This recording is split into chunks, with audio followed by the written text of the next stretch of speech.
bir güclü qadın xoşbəxt deyil və o qadın istəyərək güclü olmayıb, həyat onu gücləndirib.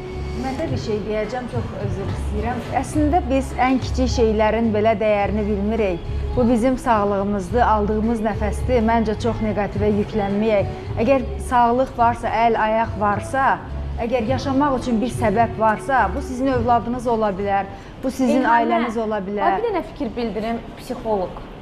Yəni mən sadəcə istəmirəm neqativə çox yüklənək. Sevgisiz həyat insanın hər nəyi olur olsun ha, hər nəyi. İnsan o dünyaya deyirik, əlimizlə, ayağımızla, nəfəsimizlə gəlmişik.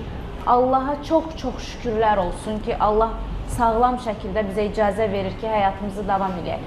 Amma insan yenə nə qədər də sağlam olsa, yenə sevgi istəyir. Nigar xanım, amma əsl sevgi Allaha olan sevgidir. Heç və bu mübahisəsiz. sevgi əgər bu sevgi varsa, o insan xoşbəxt insandır. Yox, əgər sevgi bir şəxsə aiddirsə, bu artıq asılı bir şəxsiyyət pozuntusuna söhbət gedir burada. Allaha hər kəs sevir. Onu biz Yəni, müqayisə əgər bir eləmirik. insan, bir Bəndənlə qadın- müqayisə eləmirik. Yox. Amma hər kəsin sevib sevilmək haqqıdır. Haqqıdır, amma Bax, bir sual insana verir. da belə deyim də ilişib qalmaq ki, o getdi, mənim həyatım məhv oldu. Bu artıq Qətiyyən, yəni qətiyyən. bu artıq problem. Bu arada da elə bir fikir bildirmək istəyirəm Yəni insan ki, ən birinci özünü sevməlidir. Tamamilə Özünü Özün dəyərli çevirib olduğunu gedənlər qəbul var. etməlidir. Bilsinlər ki, gələn gedəni aratmır deyirlər də. Türklərdə belə bir söz var. Ona görə getməsinlər. Onsuz da insan özünü sevəndə, özünün dəyərli olduğunu biləndə onun başqasına ehtiyacı olmur. Olsun, yəni əlbəttə ki, hər bir insana o gedənə, sevgi arzulayır. o deyirlər, gedəndən kimsə gedirsə, onun arxasınca, mən bir kəlməyə çox inanıram,